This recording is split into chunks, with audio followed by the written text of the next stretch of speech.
it is, guys. It's Boy Blast HD. Today we're here to watch a video about the top 10 worst police officers of all time. Me personally, I don't like the police. I don't respect them. I have no bit of admiration for the police whatsoever. That's solely off my own personal experiences. You know, like I can't tell you how many times I've walked down the street, not done nothing, and been pulled over because I fit the description of someone who just robbed a grocery store or robbed a house or committed burglary, or someone who just, one time I legitimately got pulled over. They swooped in on me 10 cop cars deep while I was on the phone with the girl I was dating and accused me of having a bomb. You fit the description again. I don't know how I didn't get shot. Probably because I'm not about that whole, you know, like disrespecting and talking shit to the police to their face, nigga. I put my shit up real fast, bruh. Please don't kill me. I'm sorry. Like another time, dude, I can't tell how many times I've been pulled over while walking and had them search my backpack. And when they didn't find drugs, they get pissed off at me. Like it's not right that I don't have drugs on me or am not committing a crime. I once got my ass nearly beat by 2 police officers at the downtown transit center back when it still existed in Vegas because for misuse of a bus stop. Misuse of a bus stop. That's why they arrested me.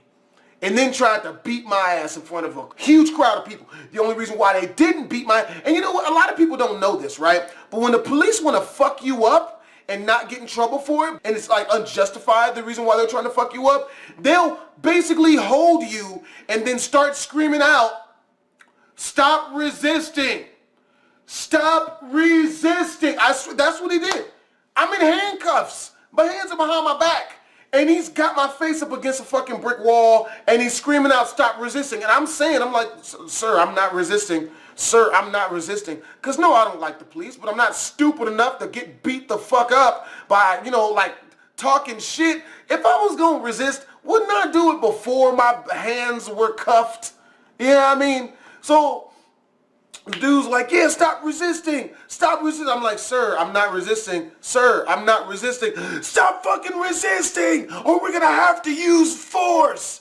The whole crowd can see what's going on and they're like, "What, are you just gonna beat his ass right in front of everybody?" And they start looking around and they're like, "Oh, okay, well, I guess he isn't resisting." And then they take me into the back room and then begin to tell me about how I'm racist towards white people. You know, even though at the time I had like 5 roommates, we're all white. I'm like, really? Like, some of my best friends, like the nicest people, you know, like to me at that time, were white people. I don't know if it's just like white cops who are bad, you know what I mean? Like, cops are usually mean to minorities, you know, black people, Spanish people, because they feel they can get away with it because, you know, we don't have any power, you know, because no one fucking listens to us. But at the same time, you know, like, I don't think it's just white cops who are sacks of shit. I think all fucking cops are fucking assholes, to tell you the truth, even black ones. You know, just assholes in general, power-hungry jackasses. But weirdly enough, man, lately, like some of the nicest cops I've been running into are fucking white people. Weird. Like, they just be cool as fuck. Huh, But yeah, man, with that being said, with my long-ass fucking rant just now, oh shit, let's get to the video, man. If you guys want to watch the original video, the link's in the description down below. You know, it's by Wacky Wednesday. Lego. I'm a motor mouth, man. Don't judge me. From an NYPD officer joining the mafia to another cop that was linked to 30 murders over a 4-year period, we take a look through 10 of the worst police officers of all time.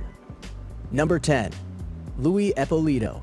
If you're going to cross over to the dark side, there's no bigger way to do it than join the mafia. Louis Eppolito was in the family from the beginning. His father was Gambino thug Ralph Eppolito.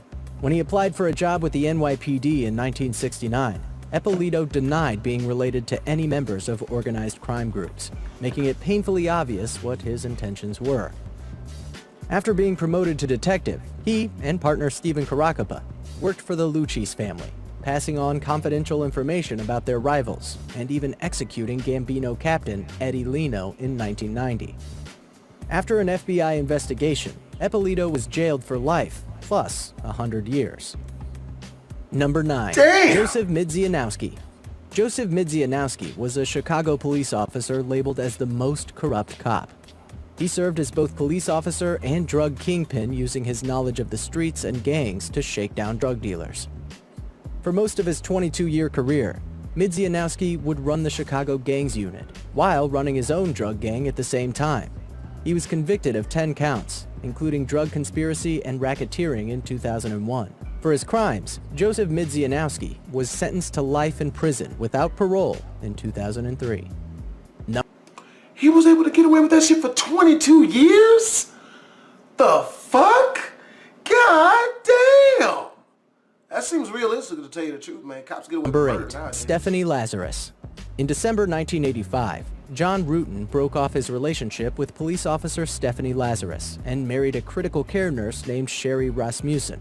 In 1986, Rasmussen was found beaten and shot to death. Her case was initially ruled a robbery gone wrong because her BMW was missing. While the case sat cold for 24 years, Stephanie Lazarus, a Los Angeles Police Department officer, was promoted to the rank of detective in charge of art and forgery. It was only in 2009, during a review of cold cases, that Lazarus finally became a suspect in the Rasmussen case. An undercover officer tailed her, eventually collecting a DNA sample. It was compared to the DNA sample taken from a bite on Rasmussen's body, and it matched. Lazarus was convicted of first-degree murder in May 2012 and sentenced to 27 years in prison. Doesn't that shit kind of not count, though? She got away with that shit for 24 years and was able to live with herself. Like, that's what's crazy. How do you murder somebody and you just cool? Number 7. Sidney Dorsey. Dorsey was sheriff of DeKalb County, Georgia from 1996 to 2000. During his time as sheriff, there were allegations of corruption. In August 2000, he lost a runoff election to Derwin Brown. 3 days before Brown was to take office, he was shot 12 times in front of his house by Patrick Cuffey, who worked for Dorsey's private security force. Dorsey confessed to ordering the hit on Brown. He said he was angry over the election and stressed out from a failing marriage and a sexual harassment lawsuit. It was also alleged that Brown was assassinated to stop him from looking into the corruption that plagued Dorsey's office. In 2002, Dorsey was sentenced to 23 years for corruption and received a life sentence for Brown's murder. God damn! You lose at some shit. That's all that happened. Oh man, I didn't get elected to office. This guy beat me. Kill him. Like, ain't that a bitch? Number 6. Charles Becker. Sore ass loser. The first American cop to get the death penalty for murder. Charles Becker was a legend in New York in the early part of the 20th century. His beat was the brothels and vice dens of Manhattan, and he took full advantage of their proprietors by hitting them up for what some say was over $100,000 in protection money. One gambling house owner, named Herman Rosenthal, wasn't into the racket. However, he went to the press about it. 2 days later, Rosenthal was murdered, and the crime was traced back to Becker. After 3 trials, he was convicted and put to death in 1915. Number 5. William Leisure. Leisure was a traffic cop in Los Angeles for 17 years. Yet he had millions of dollars in an offshore account and had a dozen Corvettes. It turns out, Leisure was actually running a criminal enterprise. He ran a stolen car ring, stole and resold luxury yachts, and organized murder-for-hire schemes. He arranged at least 3 murders and was the driver for 2 of them. The first was the murder of a 76-year-old Gilberto Cervantes, who was shot returning home from church. Ann Smith was the second victim. Her crime, divorcing one of Leisure's friends. Leisure had an accomplice, Dennis France, shoot Smith in her mother's beauty salon while staging a fake robbery. Leisure's third victim, Tony De Los Reyes, was also shot during a fake robbery. Leisure was arrested aboard a stolen yacht outside of Oakland in 1986. 5 years later, Leisure pleaded guilty to 2 counts of second-degree murder and was given a sentence of 15 years to life. Number 4. Jonathan Garcia. Many corrupt cops argue that to exist in the system, you need to be a little bent yourself. That was Philadelphia policeman Jonathan Garcia's excuse for why he started stealing heroin from drug dealers and reselling it on the street, often in uniform. Along with partner Sidney Joannis, Garcia started robbing dealers in 2009 and not reporting what they took as evidence. It began with just cash, but eventually the duo realized that they could profit even more by dealing drugs as well. Garcia got 17 years in jail for his extracurricular activities. Number 3. Manuel Pardo. At one time, Manuel Pardo was a U.S. naval officer with a distinguished record. After leaving military service, he became a member of the Florida Highway Patrol in the 1970s, until he was fired in 1980 for writing fake traffic tickets. Soon after landing a job with a small police department in Miami-Dade County, Pardo was charged with police brutality in a case that was ultimately dismissed. By 1985, his law enforcement career had come to an end after he gave false testimony in a drug trial. That is when Pardo seemingly snapped. Over the course of 3 months in 1986, Pardo went on a crime spree, committing 9 murders, as well as numerous robberies and drug deals. Pardo kept photos of his victims and recorded some of the details of the murders in a diary, both of which were enough to convict him and sentence him to death in 1988. Number 2. Antoinette Frank. Frank was a member of the New Orleans Police Department. As well as working for the NOPD, she also worked security detail at Kim On Restaurant. At the time, Frank had developed a strange relationship with 18-year-old Roger Lacaze, a drug dealer with a history of violence. On March 4, 1995, Frank and Lacaze robbed Kim On Restaurant. Frank fatally shot fellow police officer Ronald Williams, whose second son was born a week before his death. She then executed 2 members of the family who owned the restaurant. Frank and Lacaze both escaped, but Frank returned to the scene of the crime a short time later as a police officer. Witnesses later identified her as the shooter. Both Frank and Lacaze were convicted of first-degree murder and sentenced to death. This was the first time a police officer was convicted of murdering another police officer. Number 1. Gerard John Schaefer.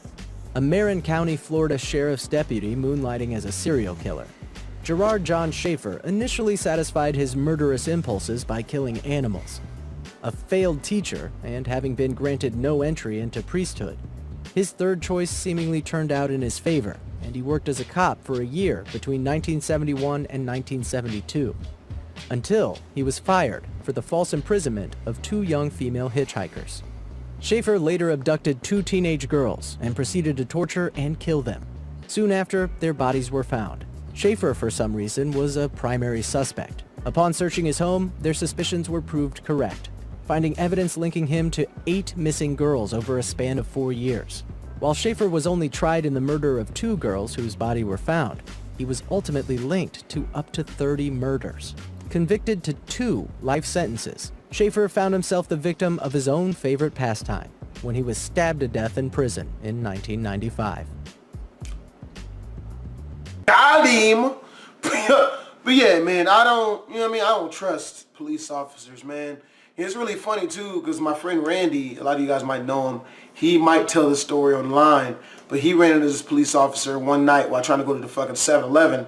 The cop drew his gun on him, fucking tried to shoot him, right? And because there was other people around, the dude's like, oh, you know, and Randy's like, look, no, please, look, you know, everyone calm down, you know, this guy, you know, if he gets stressed out, he might shoot me. What? So what? I don't fucks with the police. But yo, I hope you guys enjoyed the video. If you guys want to watch the original, it's in the link down below. It is by Wacky Wednesdays. This is your boy Blasphemous HD. Twisms. Again, this is your boy Blasphemous HD. If you guys enjoy my reaction videos, make sure to click the annotation on the screen or click the link down in the description. Go over and subscribe to my brand new reaction channel. I know you guys will enjoy all the videos I'm going to be pumping out over there. I've got a bunch of them. Have a great day, and I'm out.